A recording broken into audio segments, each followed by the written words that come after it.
y un poquito de la parte de secreción, ¿no? Pero eso lo van a ver un poquito más con Carol ahí. Ok, en el caso de principios generales, lo que tenemos que ver es un poquito de lo que son las capas histológicas del tracto digestivo en general, ¿no? De manera así muy global son cuatro, así clásicas, que es la serosa, todo lo que es la muscular, tienen la submucosa y la mucosa, ¿no? Esta va a estar ahí pegadita, que es la muscular de la mucosa. ¿Qué es lo importante de cada uno, así de manera breve nomás para saltar? Uy, no se puede poner aquí el lapicito. Ya, así nomás. En el caso, por ejemplo, de las capas musculares, va a haber el plexo mientérico o plexo de Auerbach, ¿no? Este se encarga justamente de la parte de la inervación motora, vale la redundancia, ¿no? De lo que es esta capa, porque ustedes recuerdan que el tubo digestivo va a tener función propulsora, o sea, o motor en general, que va a contraerse y demás, y también la función de secreción. La parte secretora, eso va a estar más bien en la muscular de la mucosa, que ahí más bien va a tener el plexo submucoso de Meissner, ¿no? Estos dos plexos son los más conocidos o resaltantes de esto. Como se menciona igualito, ¿no? Auerbach es movimientos porque es muscular y Meissner es secreciones, ¿no? Entonces, esto así de manera un poco breve. ¿Qué más tenemos?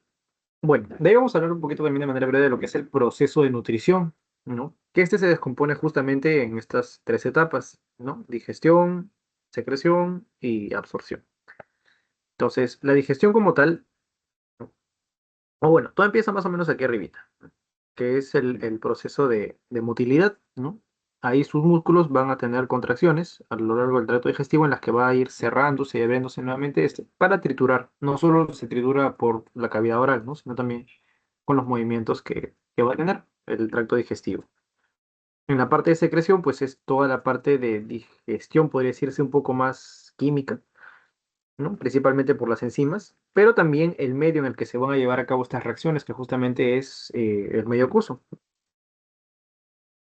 La digestión como tal, ¿no? Que va a ser el moldeado justamente de todos los, ¿no?, alimentos que se han ingerido, y la absorción que ya pues es mayormente a nivel intestinal, ¿no? Principalmente a nivel del intestino delgado, que se va a llevar a cabo esto.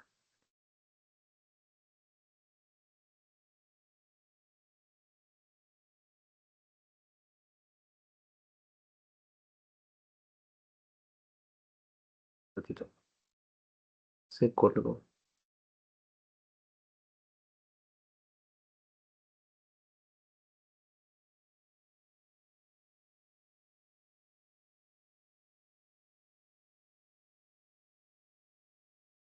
Ya está.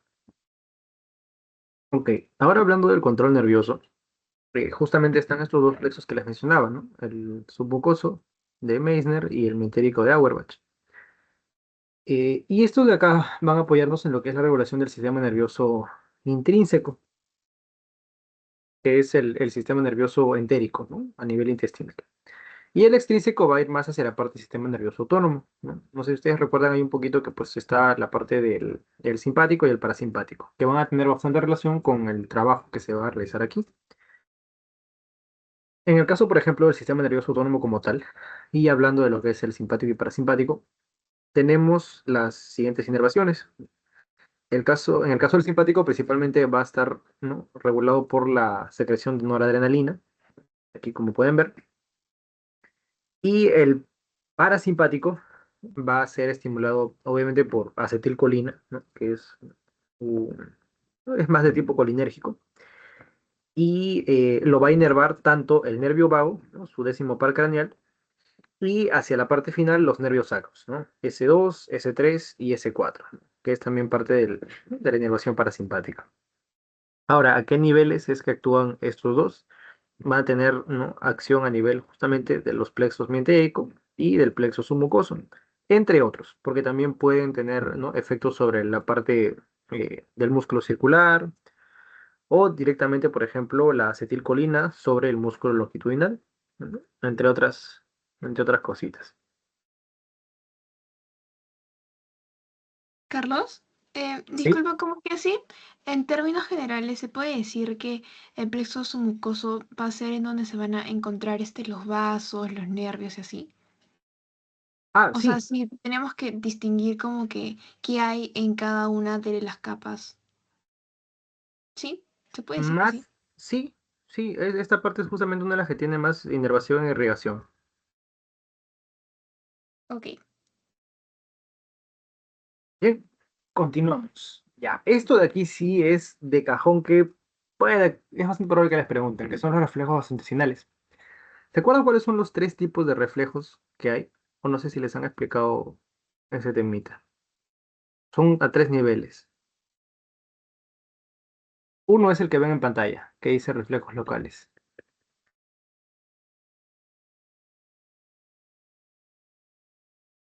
Hay reflejos locales, reflejos cortos y reflejos largos.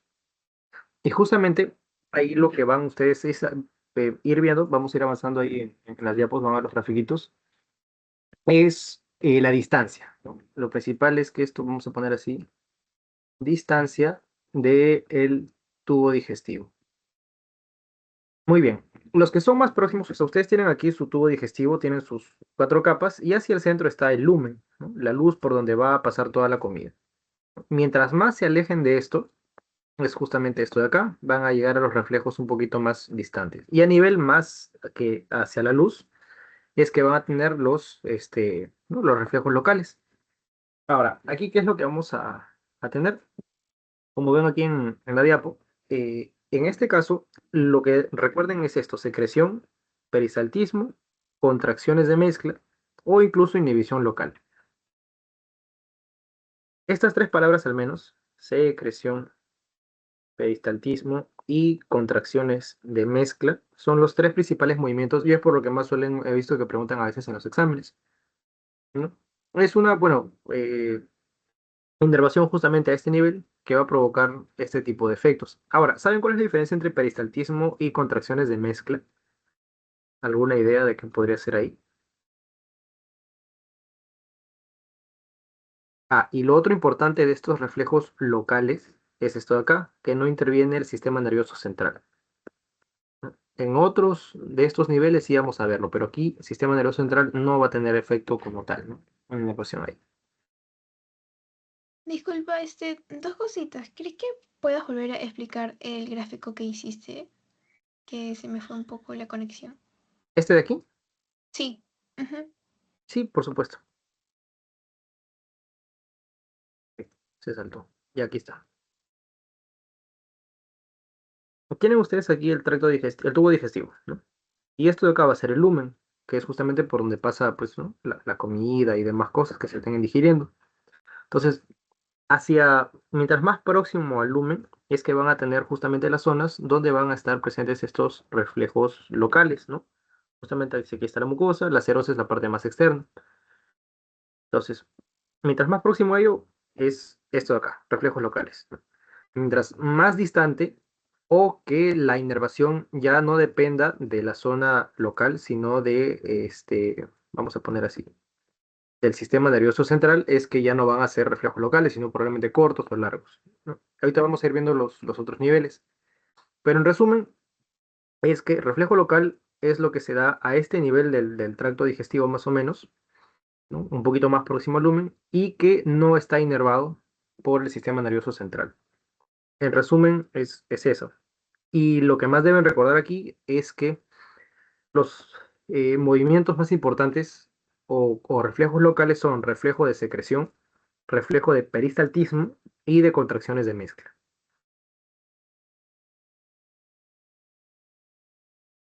Ok, gracias. Y bueno, respondiendo a tu pregunta sobre la diferencia entre perisaltismo y contracción de mezcla, ¿dijiste? Así es. Sí. Bueno, con lo que yo sabía por bioquímica también es que el perisaltismo ayuda también a la degradación de los alimentos, porque después como que pasan a actuar las enzimas y el perisaltismo es como algo previo, como que Ok. ayuda a las enzimas a degradar.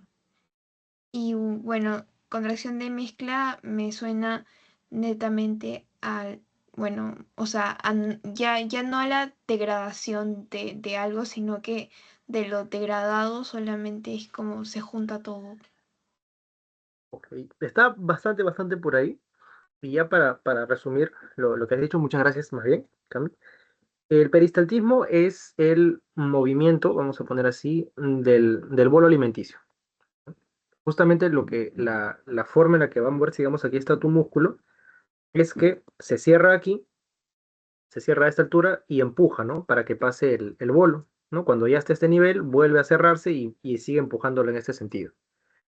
En cambio, las contracciones de mezcla es tal y como su nombre lo dice, para más bien mezclar, ¿no? el, el bolo alimenticio e incluso también ayudar un poquito a la parte de triturar algunas partes de ello. Y aquí las contracciones más bien van a tener esta forma, ¿no? Digamos, aquí está el bolo y se va, digamos, a cerrar a este nivel. Aquí se cierra el tubo digestivo y también se cierra un poco más abajo. De modo que va a fraccionar, digamos, en tres segmentos tu comida.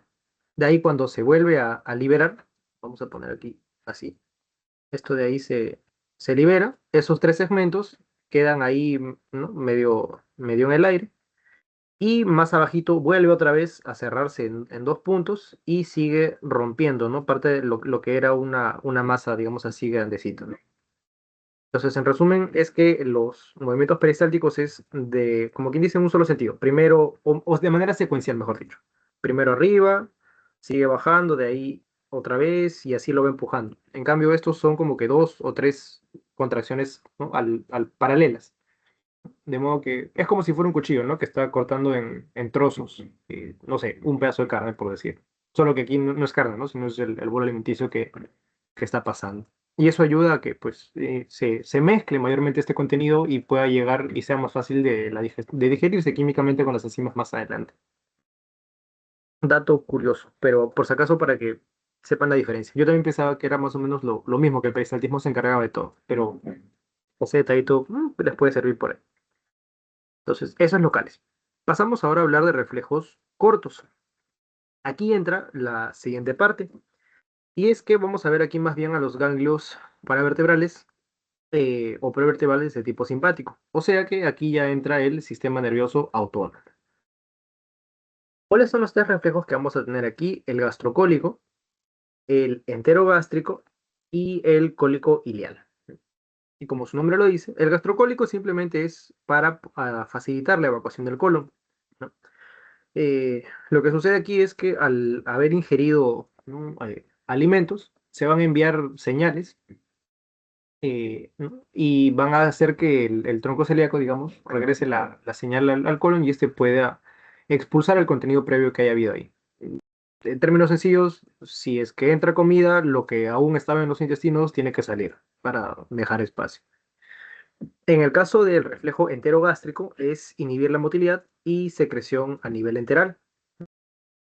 O sea, disminuir la capacidad del vaciamiento gástrico, ¿no? O sea, del estómago, que vamos a poner aquí, ahí está tranqui. Entonces se bloquea, ¿no? Que no haya el vaciamiento para que pase a los intestinos, ¿no? Digamos que aquí todavía estás terminando de digerir la comida previa o algo por el estilo, entonces no puedes tampoco saturar el resto del sistema. Y el cólico ileal va a inhibir el vaciamiento del ilio. O sea, aquí ya estamos hablando de, vamos a poner aquí el intestino delgado y ¿no? Duodeno y ayuno ilio, ¿no? La parte final, que justamente va a desembocar en el colon, en la parte derecha, es que se bloquea este vaciamiento. Ese es el reflejo cólico ileal. De manera general, para que más o menos recuerden estos tres reflejos. Y por último están los reflejos largos. Y aquí es donde sí ya interviene su sistema nervioso central, ¿no? Todo esto. Disculpa, Carlos, en sí como explicaste para qué sirve el reflejo enterogástrico, ¿para qué servía el cólico ileal? O sea, ¿por qué se tiene que inhibir esa parte del colon? Ah, O ya. sea, ¿por qué no sigue eh, su proceso normal hasta llegar hasta las heces? porque digamos que todavía hay contenido acá que no se ha terminado de expulsar, entonces se frena. Simplemente es como que aguanta, amigo, que termine lo anterior y de ahí tu turno. Ah, ok, ok. Está ahí. Gracias. Vaya, ¿qué? Y ahora sí pasamos a estos de acá, que son los últimos. La mayoría de cosas les preguntan por los locales y cortos, ¿no? Y por ahí la diferencia que pueden ver, ojo para que más o menos ahí es que este no se controla por sistema nervioso central, este es por sistema nervioso autónomo y este último sí es sistema nervioso central, por la parte de inervación y esas cositas. Bien, en este caso de los reflejos largos, van a tener algunos reflejos, por ejemplo, como los que están originados en el estómago y duodeno, los reflejos dolorosos y reflejos de defecación. Pues esas tres palabritas, más o menos, ¿no? Principalmente estos dos son los que más he visto por ahí que suelen preguntar. Entonces, aquí sí la señal va a llegar hasta el sistema nervioso y de aquí se genera una respuesta, ¿no? Su neurona sensitiva y de ahí su neurona motora. En el caso, por ejemplo, del estómago y duodeno, es para controlar la actividad motora y secretora. O sea, tanto del peristaltismo y demás funciones, más que peristaltismo de algunas contracciones que hayan a este nivel, o de secreción, ¿no? de ciertas sustancias. En el caso de los reflejos dolorosos, es una inhibición general de las funciones del aparato digestivo. Esto lo van a ver, por ejemplo, en algunos quizás traumatismos o lesiones de ese tipo, en las que se paraliza. Puede ser, por ejemplo, el peristaltismo o movimientos a nivel de los intestinos. Y el reflejo de defecación, que viaja desde el colon y el recto hasta la médula. Y después esto regresa, ¿no? Para producir las contracciones en el colon, recto y músculos abdominales para que se pueda dar la defecación. Ahora, por ejemplo, en esta parte, como que controla, podría decirse, ¿no? Más o menos, al menos este de acá, a este no mucho. Y aquí, en el caso del sistema nervioso autónomo, recuerden que la parte parasimpática aumenta el peristaltismo y también se encarga de relajar los esfínteres en general. Y el simpático más bien se encarga de contraer esfínteres. De manera un poquito más didáctica, ¿se acuerdan que el simpático era en situaciones de tensión, estrés o relajación? Tensión. Perfecto. Vamos a Ah, no, poner aquí. no, sí, sí, simpático, sí, sí. Sí, está bien. Aumenta, digamos, la tensión. Aquí vamos a ver que disminuye la tensión. No sé si a ustedes les pasa que cuando... Sí, o sea, después de comer a veces les da sueño o algo por el estilo, por la manera alcalina y demás. El punto es que el sistema gastrointestinal es un sistema que va a ser a predominio parasimpático. O sea, la mayor cantidad de sus funciones se dan cuando estás en un estado de reposo, relajación y demás. A diferencia de otros sistemas, no sé, pues el cardiovascular, respiratorio, que mayormente lo relacionan más con la parte simpática, ¿no? Que es ahí cuando aumenta su funcionamiento y demás. Entonces, en el caso, por ejemplo, de contraer esfínteres, justamente para que no haya el paso de la comida a lo largo del tracto digestivo o incluso en la parte de defecación. Mientras que en la parte parasimpática es que sí va a haber fluidez, digamos, de funcionamiento. Y eso se explica mejor con las contracciones y movimientos a nivel retrodigestivo, que es lo que vemos a continuación. Ah, ya, no, esa es la segunda parte. Vamos a terminar estas generalidades con hormonas. Porque si bien en endocrino han visto hormonas, donde van a haber una cantidad similar es en el sistema gastrointestinal. No sé si ustedes se recuerdan en tejido endocrino que habían glándulas propiamente dichas y tejido secretor, ¿no? Como tal. Entonces, el tracto digestivo es uno de ellos, porque no tiene glándulas endocrinas como tal, pero sí células que van a encargarse células especializadas, ¿no? Encargándose de esto. Ahora bien, estas son el sistema neuroendocrino difuso o las células APUD, ¿no? Que son esto de acá, ¿no? Amine Precursor Uptake Descarboxilase. Y van a estar presentes, ¿no? En diversas partes del tracto digestivo. Ahora, más que hablar de las células, lo que importa aquí es las hormonas, cuáles son las que se van a secretar. Aquí tienen este esquemita para que más o menos vean a qué nivel del tracto digestivo se secreta tal o cual hormona. Las más importantes que yo recomiendo, o sea, siempre deben saberse bien es gastrina, colecistoquinina, secretina. Estas tres son casi ley que se las maneje. Y por ahí vamos a ir viendo otras, como puede ser, por ejemplo, motilina, Grelina también para los temas de apetito y demás, etcétera. Bien, aquí está. Por ejemplo, gastrina es células G del estómago que se van a liberar. Vamos a repasar esto cuando vayamos a estómago como tal y el proceso de la activación de la degradación de las proteínas y demás. La grelina también va a liberarse en un tipo de células, ¿no? GR del estómago, y básicamente se encarga de aumentar el apetito o la percepción de hambre. Acuérdense esto, porque esta va a ir en contra de otra hormona que más bien se encarga de reducir. ¿Qué más? La colecistoquinina llamada CCK. La leptina, ¿Qué cosa? la leptina, lo Así contrario. es. Ah, sí, sí, muy bien, te acordaste. Sí, su versus, vamos a poner así su archienemigo, va a ser la leptina, ¿no? Que más bien disminuye, ¿no? Vamos a poner ahí apetito. ¿Qué más? La CCK se encarga de estas cositas: vesícula biliar, contracción de vesícula biliar, secreción de enzimas pancreáticas y por ahí también un poco de secreción de bicarbonato o crecimiento pancreático. Pero principalmente es esto, ¿no? Que se contraiga la vesícula biliar y las enzimas pancreáticas. La secretina tenemos también, que se encarga de, ¿no?, favorecer la secreción de estas enzimas, pero principalmente la secreción del bicarbonato, ¿no?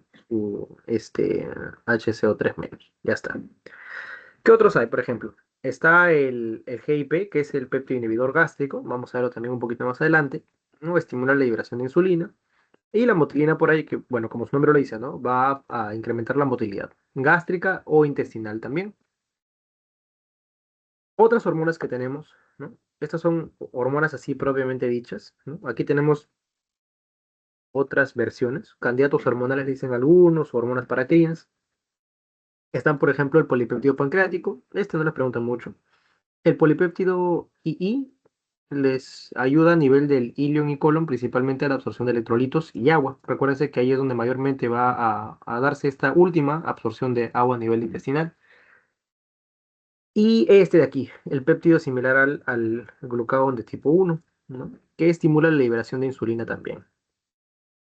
¿Qué más hay por aquí? Bueno, somatostatina e histamina, que son hormonas paracrinas, ¿no? La histamina, aunque no lo crean, a pesar de que lo asocian a procesos alérgicos, también estimula la secreción gástrica, ¿no? De hecho, es en función de esto que vamos a ver algunos medicamentos más adelante que van a trabajar lo que es la gastritis. Y ya bueno, estas de aquí no les preguntan mucho. Estas sí son más de histología propiamente dicha. Así que hasta ahí un resumen de esto. Aquí nuevamente, para no redundar mucho, simplemente es la hormona, ¿no? Sus funciones, la principal de aquí es la secreción de ácido clorhídrico, ¿no? Aumentar la secreción de esto. Em, y bueno, algunas alteraciones que no suele preguntar tanto, pero por si acaso los dejo ahí, es los gastrinomas, ¿no? Que van a ser una especie de alteraciones o tumoraciones a ese nivel, que van a ser un exceso de secreción de gastrina. Las células que producen gastrina se alteran y generan este exceso de secreción. ¿Qué otras hormonas tenemos? La CCK, que ya vimos, acuérdense, esto es, ¿no?, su vesícula biliar, y a nivel del páncreas, las enzimas, ¿no? ¿Por qué siempre relaciono con estos dos? La vesícula biliar contiene bilis. ¿Alguien recuerda de para qué sirve la bilis?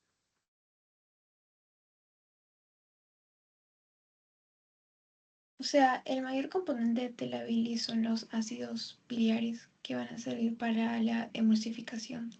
Perfecto. Justamente la bilis va a encargarse de las grasas, ¿no? Emulsificación o básicamente digestión de las grasas.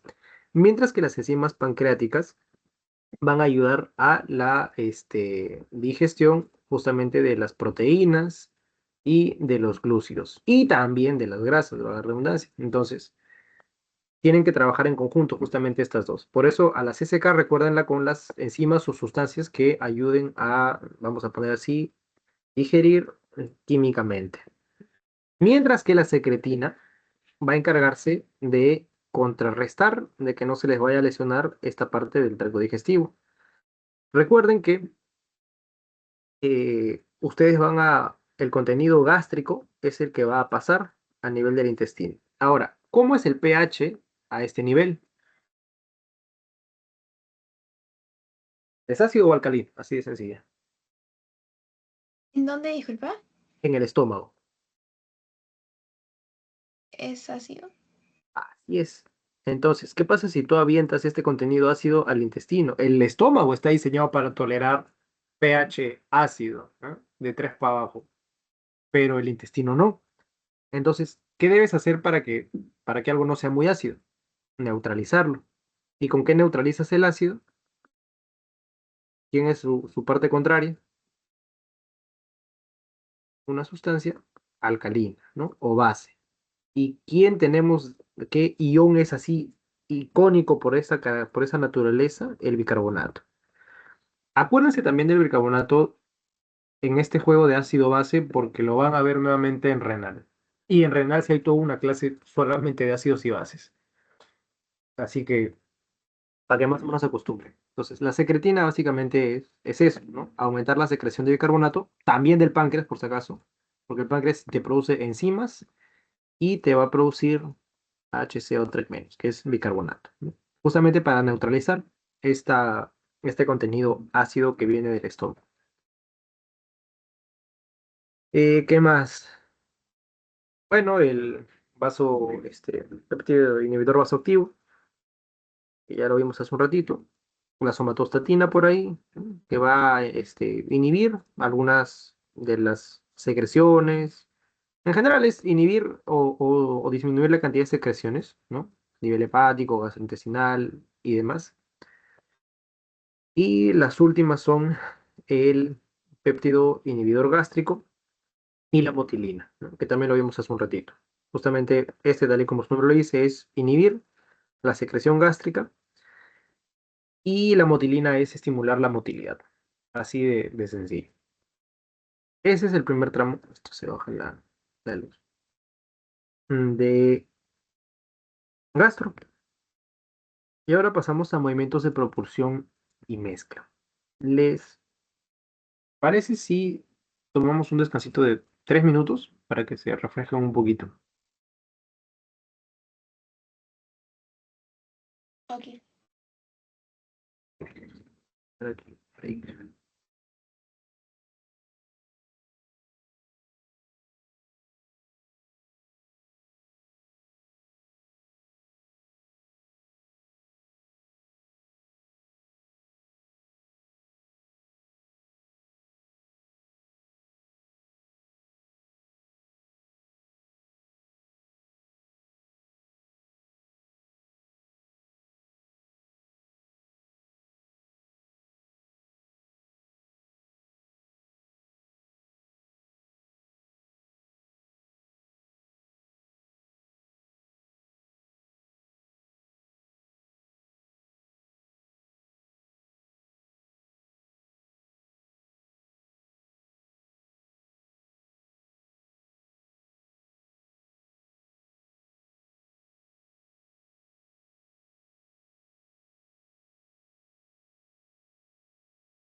Continuamos.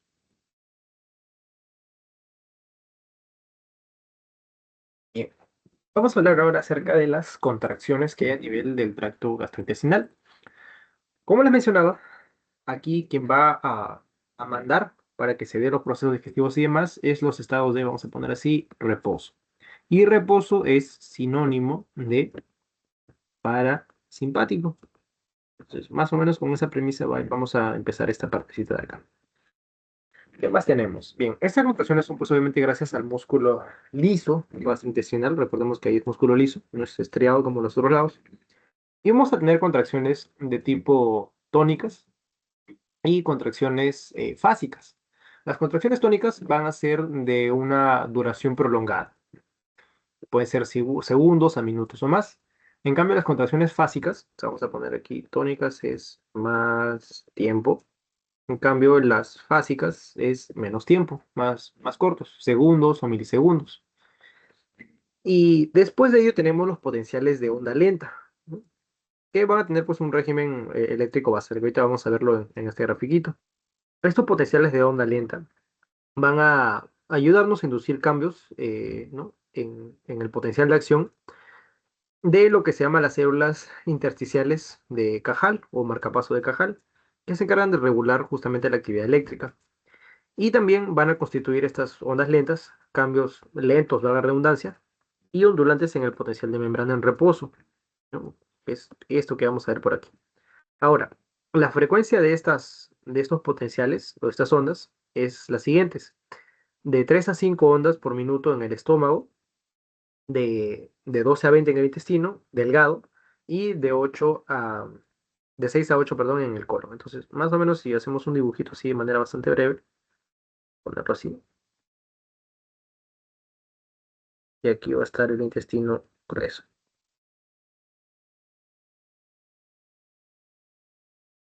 Entonces cambiamos aquí de colores y tenemos que en estómago son de 3 a 5, ¿no? En intestino delgado es de 12 a 20 y hacia el final, en el intestino grueso, va a ser de 6 a 8. Recuerden eso porque a veces les preguntan justamente por estos valores.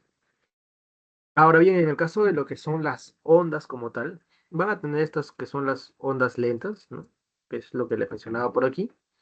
Es cuando se encuentra eventualmente en reposo esto acá, el potencial de membrana, ¿no? Y por ende también algunas de las contracciones o movimientos que hayan a nivel gastrointestinal. Después de ello, van a estar las ondas de tipo espigas, que es cuando estos potenciales reposos van a, o sea, despolarizarse y generar un voltaje mucho mayor, ¿no? Pasan el umbral de despolarización y esto se da justamente porque hay estímulos. ¿Qué tipo de estímulos? Puede ser la distensión, puede ser la acetilcolina o en general impulsos del sistema nervioso parasimpático, que estos, por decir, se van de la mano, ¿no? Acuérdense, con parasimpático es, ¿no? Justamente ¿no? Acetilcolina. Y distensión porque es uno de los reflejos que vamos a ver más adelante. Es un poquito más autónomo y es que simplemente cuando tienes su trato digestivo así, ¿no? Pasa el bolo alimenticio y al final se distiende porque hay bastante contenido ahí, de manera como si fuera un resorte automática, empieza a contraerse, ¿no? Para poder romper este bolo y facilitar tu digestión, sí, a continuación. Y más bien, o sea, esta es como no sé si recuerdan en neuro, ¿no? Que tenían su despolarización y de ahí viene la repolarización. La repolarización en este caso va a ser por lo contrario, o sea, por la noradrenalina o el sistema simpático, ¿no? Sistema nervioso simpático. Y por cierto, estas células de Cajal, ¿no? Que se encargan de regular el peristaltismo, justamente se van a encontrar entre la capa longitudinal y la circular de la capa muscular en general que tiene el tracto digestivo. Bien, ¿hasta ahí está claro?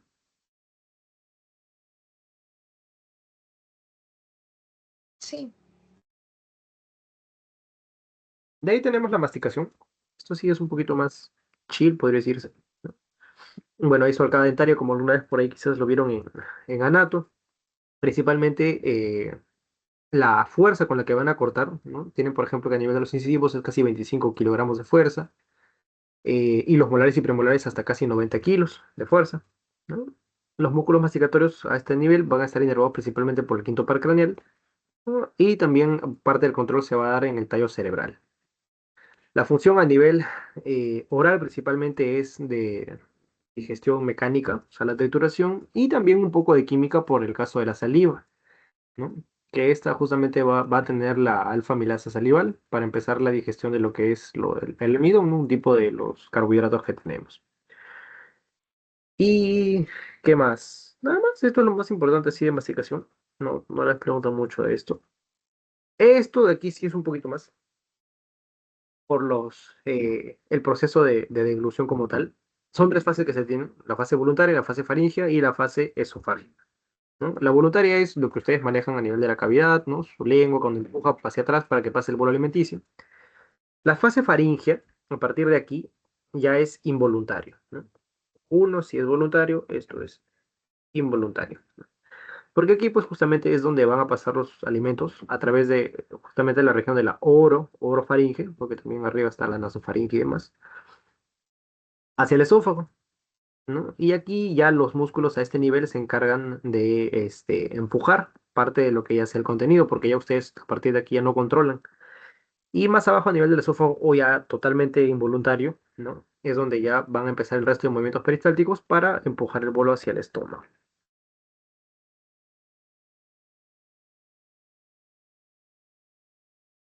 Aquí está un poquito más desglosado cada una de estas fases. En el caso de la fase voluntaria, como les mencionaba, es lengua contra el paladar, ¿no? Y empujarla hacia atrás. Y en el caso de estos dos, que ya son las partes involuntarias, por ejemplo, en la parte faríngea o de la orofaringe, el bolo alimenticio va ¿no? a generar el estímulo de unos receptores que van a estar a nivel del istmo de las fauces o los pilares posteriores, de modo que se inicia el reflejo de deglución, ¿no? Y esto, por ejemplo, va a hacer que uno se eleve el paladar blando, ¿no? Se aproxima a algunos pliegues palatofaringeos, ¿no? Hasta cerrar la línea media de esa altura. A nivel nervioso, por ejemplo, se va a dar la relajación del esfínter esofágico superior, ¿no? Para que pueda pasar por ahí el bolo.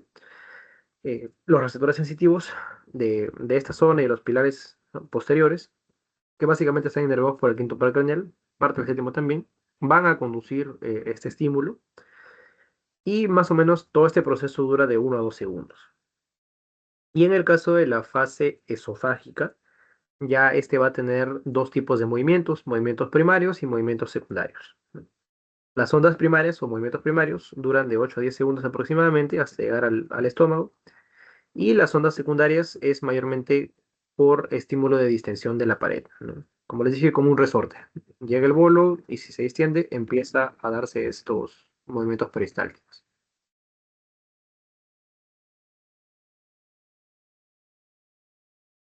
Después un poco de lo que es la secreción de saliva, ¿no? Básicamente el volumen, aquí es datos un poquito más memorísticos, ¿no? Un volumen diario de 800 a 1500 centímetros cúbicos. Lo importante de aquí es la secreción de tialina o alfa amilasa salival, ¿no? Para digerir parte de los almidones. Asimismo, el pH a este nivel va a ser neutro, tirando un poquito para ácido, pero también hacia el otro lado, porque es de 6 a 7,4 aproximadamente, ¿no? Para favorecer justamente la acción de la tialina o alfa-amilasa salival. Ahora, este es un dato bastante curioso porque cuando esta enzima llega a nivel del estómago, el estómago va a tener un pH ácido, entonces en el estómago se frena la digestión de los carbohidratos y se recontinúa ya a nivel de los intestinos, ¿no? Donde ya llega el resto de enzimas y también se neutraliza la acidez. Y obviamente, pues la secreción de estos es a nivel de los conductos salivales, ¿no? Y se produce por los acinos que están en las diversas glándulas. Ya vamos a tener, por ejemplo, principalmente las glándulas parótidas, que favorecen justamente esta secreción, ¿no? También está la glándula sublingual y la submandibular, para secreción de saliva y con todo su respectivo contenido.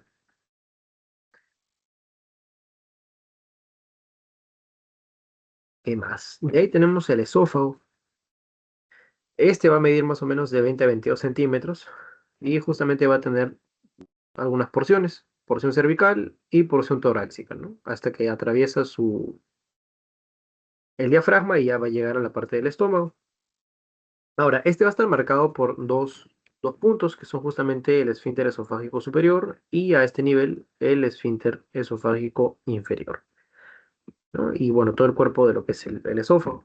Este último esfínter, ¿no?, va a tener una fuerza de presión de más o menos 35 milímetros de mercurio para impedir esto, el famoso reflujo del estómago, y es que el contenido pueda regresar.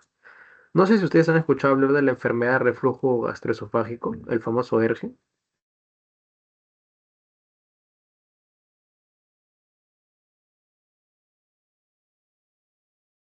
Ya van a ver más adelante. Pero esta enfermedad, la famosa enfermedad de reflujo gastroesofágico, es porque el esfínter se avería, ¿no?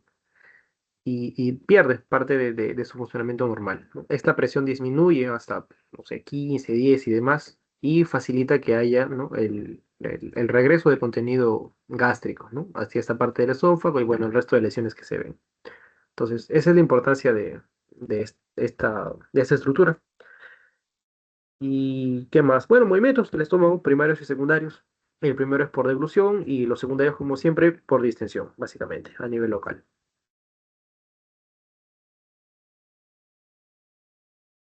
Y ahora pasamos a lo divertido, que es estómago como tal y sus secreciones.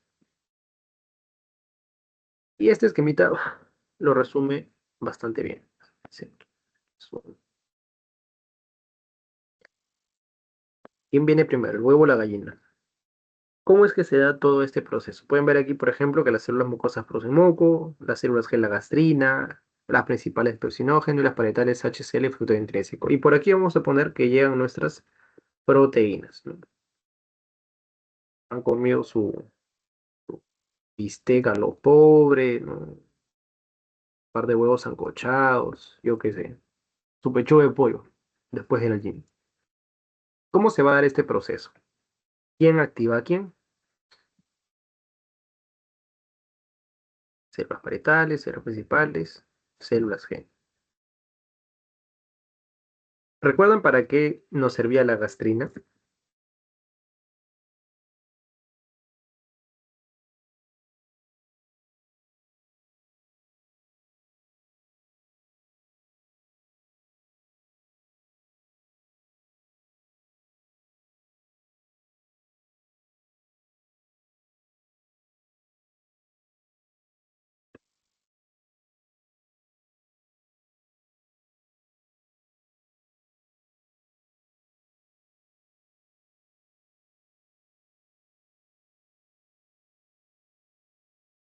Justamente era para estimular acá a las células parietales a que liberen ácido clorhídrico y factor intrínseco. El ácido clorhídrico lo que va a hacer es ayudar a que el pepsinógeno se transforme en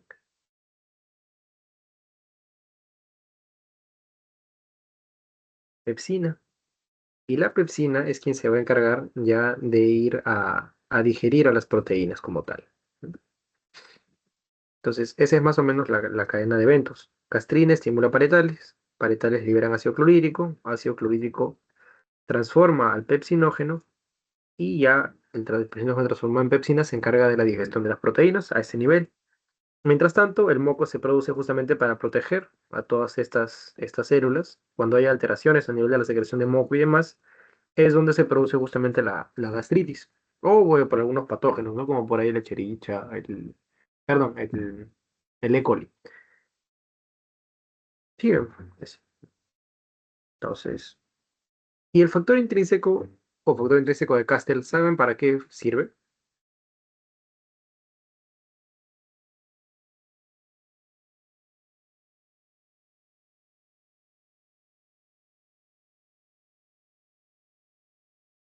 Tenía que ver con la vitamina B12.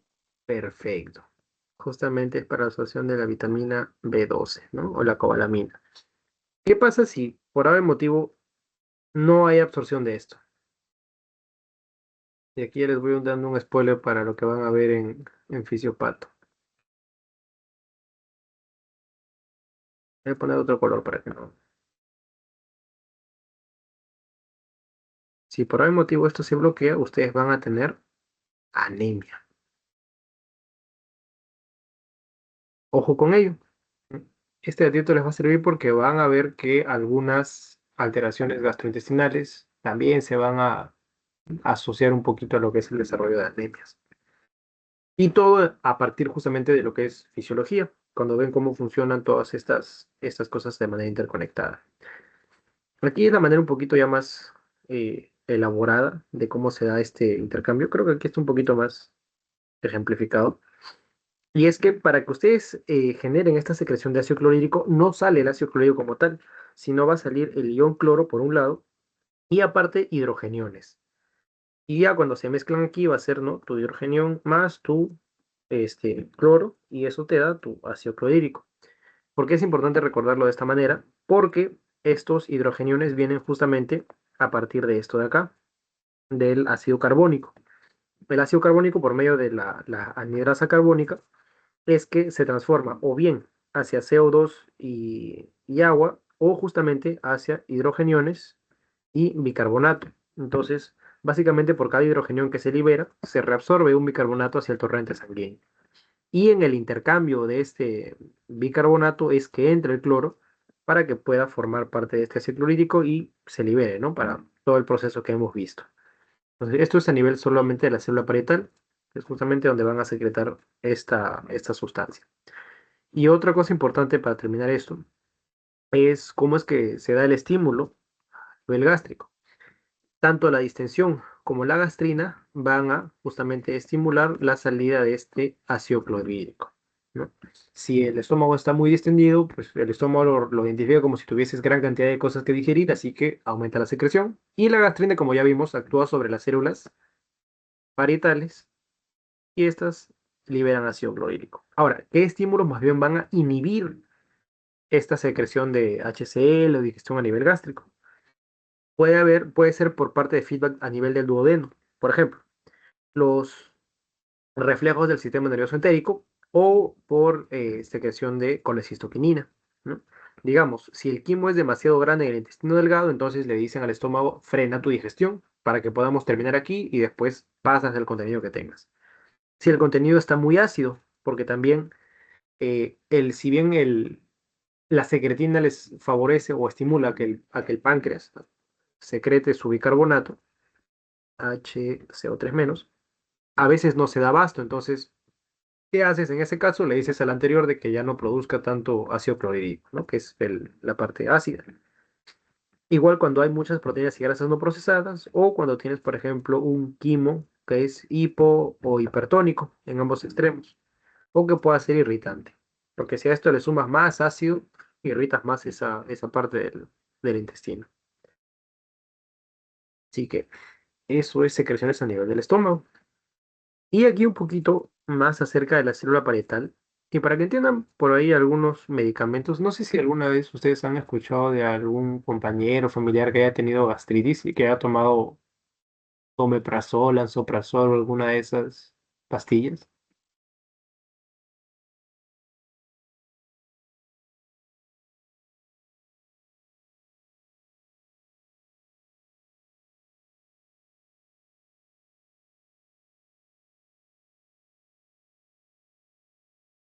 Ok, no hay problema. Van a ver más adelante probablemente pacientes con esa patología, pero para que entiendan un poquito cómo se da todo ello, es que ustedes tienen aquí la célula parietal, aquí tienen la secreción de hidrogeniones justamente para que formen ácido clorhídrico y aquí algunas de las hormonas que hemos visto.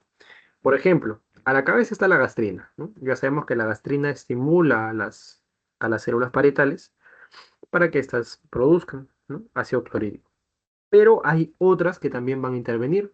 Por ejemplo, la acetilcolina, que viene justamente de la inervación vagal, va a estimular también eh, la, la acción de los receptores M3, ¿no? No sé si se acuerdan, quizás por neuro han visto en la parte simpático-parasimpático los receptores muscarínicos.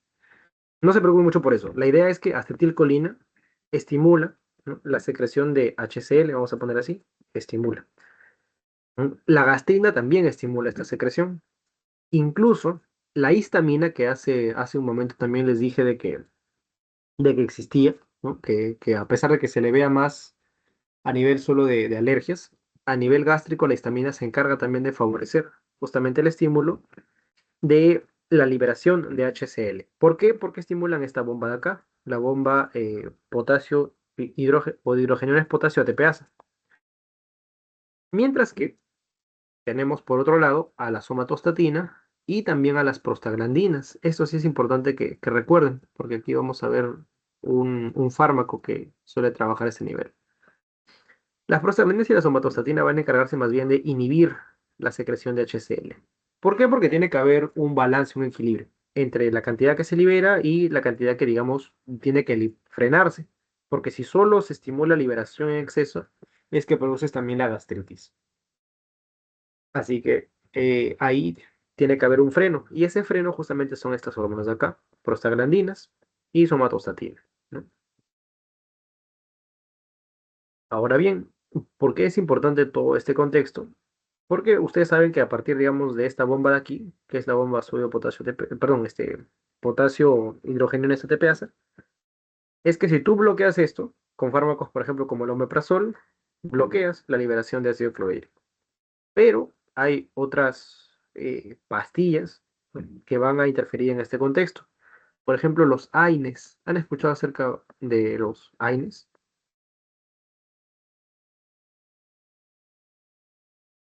Los antiinflamatorios no esteroideos.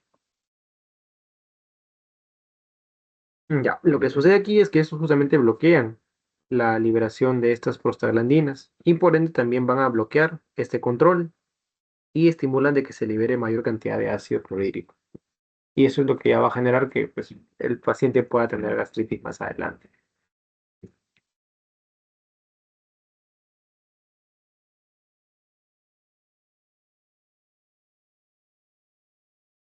Entonces, continuamos. Ya para ir terminando, tenemos, por ejemplo, las secreciones a nivel del estómago. Esta va a tener tres etapas: etapa cefálica, etapa gástrica y etapa intestinal. Lo importante aquí es recordar los porcentajes de secreción que se dan a partir de cada una. La etapa cefálica es 30%, la etapa gástrica es 60% y la etapa intestinal es más o menos 10% de la secreción. ¿Y cómo es que se producen cada una de estas? La etapa cefálica es por los estímulos que puedan, como quien dice, recepcionarse a nivel cefálico, ¿no? Que tienen aquí la vista, el olor, el sabor, ¿no? No sé si a usted le pasa que a veces pasan en la calle, ven un anuncio de McDonald's de una hamburguesa y dicen, pucha, qué rico sería comerse eso, ¿no? Y empiezan como que ligeramente a salivar o algo.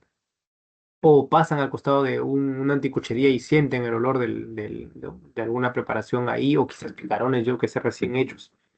Entonces, es ahí donde se empieza ya a generar cierta secreción solo por los estímulos sensoriales. La parte gástrica es quien se encarga de la mayor cantidad de esta secreción, 30%, porque ya como hemos visto aquí son los reflejos vasovagales, los reflejos entéricos, la misma comida que llega a este nivel ya estimula ello. Y la etapa intestinal es una pequeña partecita, ya no es muy fuerte, ¿no? Em, que se da por secreción de gastrina en pequeñas cantidades. Y aquí están justamente las mismas tres fases. La parte cefálica, más inervada por nervio vago y los estímulos sensoriales. La fase gástrica por los nervios secretores locales, reflejos vasovagales o incluso la estimulación por la parte de gastrina e histamina. Y la parte intestinal por estos mecanismos nerviosos u hormonales. Bien, entonces, a ver, para hacer un pequeño repasito,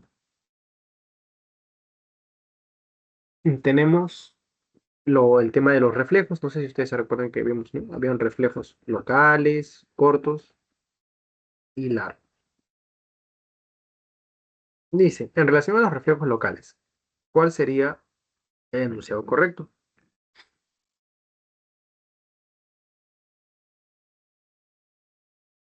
La D. Peristaltismo y secreción. Perfecto. Y en la siguiente, en relación al músculo isogastrinal, marque lo verdadero. No sé si ustedes se acuerdan que teníamos las ondas lentas a nivel gastrointestinal, la parte simpático parasimpático y demás.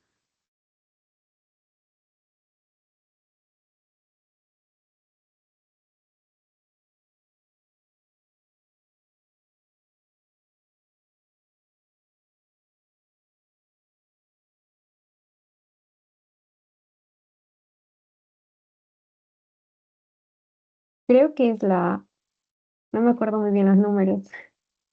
Ok, no hay problema. A ver, la A. Ya. Vamos a hacer un repaso entonces antes de ver la clave. El estómago tenía ondas de 3 a 5, era su velocidad. Si lo quieren recordar un poco mejor, mírenlo como cruces. Era más y 2 más. O esa era más o menos la proporción. Aquí era 3 a 5. Aquí abajo era 6 a 8. Y aquí era 12 a 20. Entonces este es intestino delgado, intestino grueso, estómago. Las ondas del intestino grueso van de 6 a 8 por hora. Sí.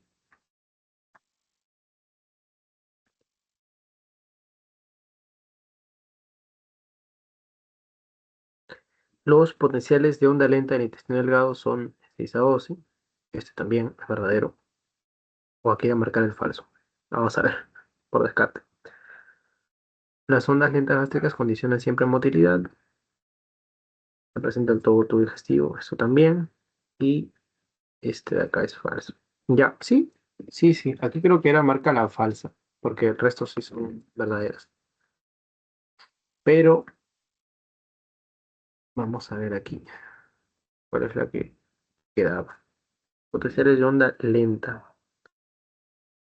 El intestino delgado son de 12 a 20. Ah, ya vi dónde está el error.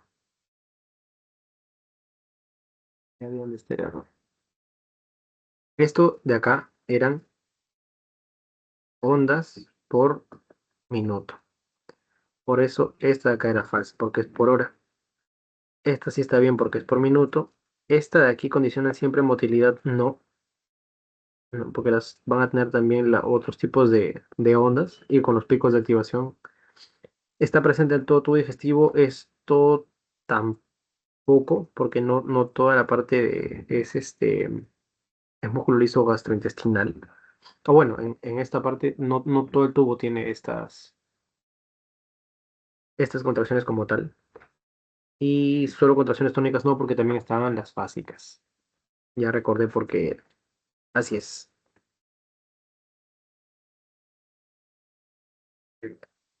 Y estas dos, ya para terminar también ahí. En relación a las etapas de la secreción gástrica, que justo vimos, ¿no? Que había fase cefálica, la fase a nivel del estómago y la intestinal, fase gástrica y fase intestinal.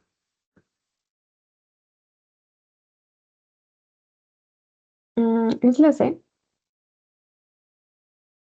Esta es, así es. Ujú.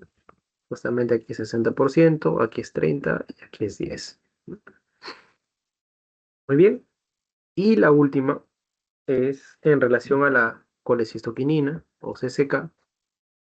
¿Cuál sería la clave correcta?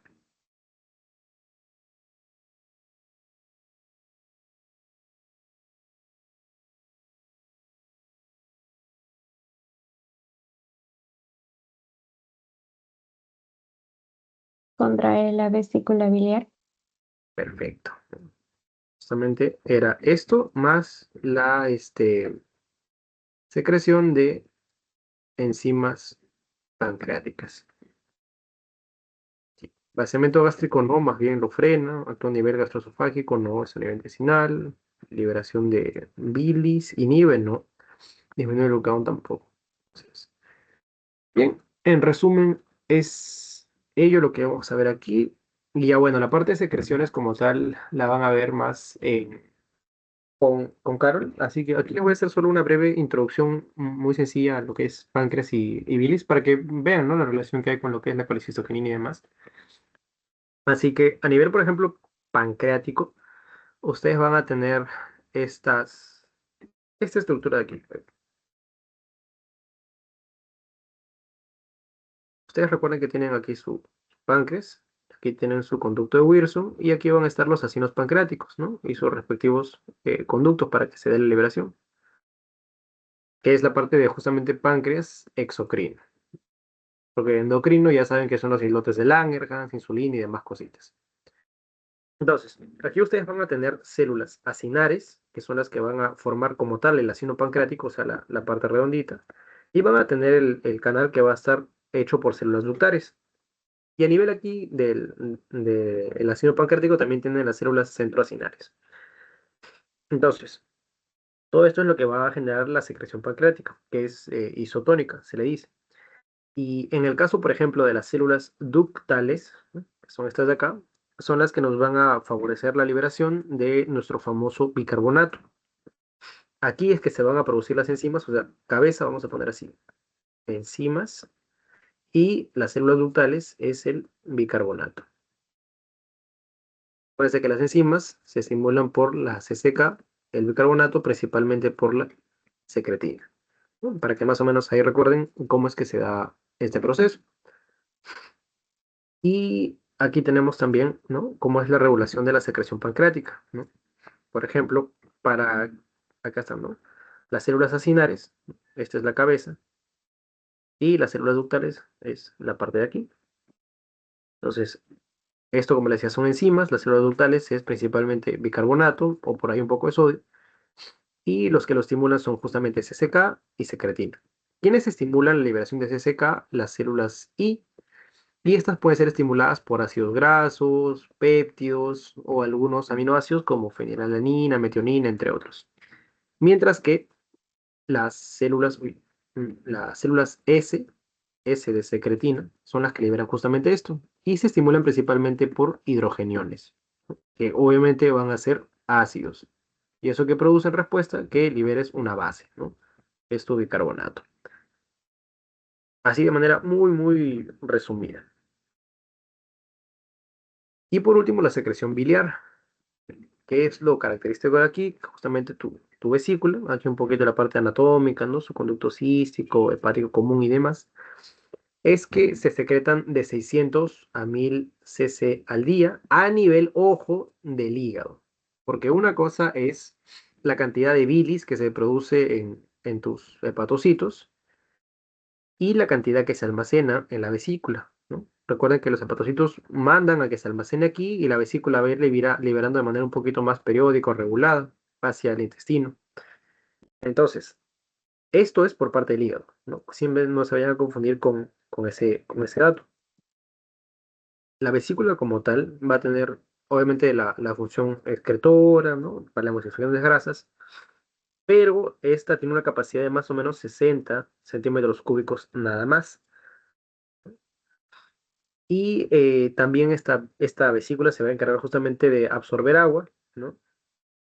Y sodio y poder concentrar, ojo, hasta 20 veces la bilis. Justamente entre 5 a 20 veces la bilis que se producido a nivel del hígado, esta puede volverla, como quien dice, más concentrada, más viscosa o un poquito más diluida, dependiendo de lo que se necesite. Pero mayormente es concentrarla, ¿no? Así que ahí obviamente se da la reabsorción de sodio o a la vez agua, ¿no? Para que ésta pierda esa característica acuosa y se concentre mejor. El problema a veces de esto es que cuando ya se concentra demasiado es que se van a formar los famosos cálculos biliares, ¿no? Porque es tu ácido biliar, pero totalmente deshidratado y que se forma casi una piedra. Y por último, la parte de la circulación enterohepática. Vamos a hablarlo así también de manera bastante breve. En resumen, esto es que ustedes recuerdan la circulación portal, ¿no? Porque a partir el hígado producen estas sales biliares, ¿no? Se almacenan en la vesícula, ¿no? Aquí la parte de concentración y demás. Se libera esta bilis, ¿no? Y estas van a encargarse de, además de emulsificar las grasas, otros procesos, no sé si recuerden por bioquímica, de modo que queda un resto de sales biliares. Y estas se reabsorben justamente por la circulación portal y parte de ellas va a regresar al hígado, ¿no? Para reciclarse y volver a producir este ciclo, ¿no? de liberación de bilis. Así que, ya para terminar, esta última preguntita para que estén libres, y es la siguiente. En relación a la vesícula biliar, marque lo correcto.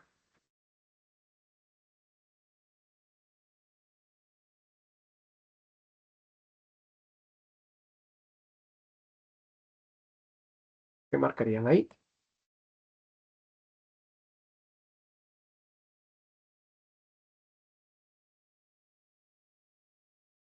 la E. Concentra hasta en 20 veces la bilis. Afirmativo. Esa es la respuesta correcta. Bien, chicos, hasta aquí alguna duda o consulta. Si es que no, con eso sería todo por esta sesión. Ahí la bibliografía. Y damos por concluida esta asesoría.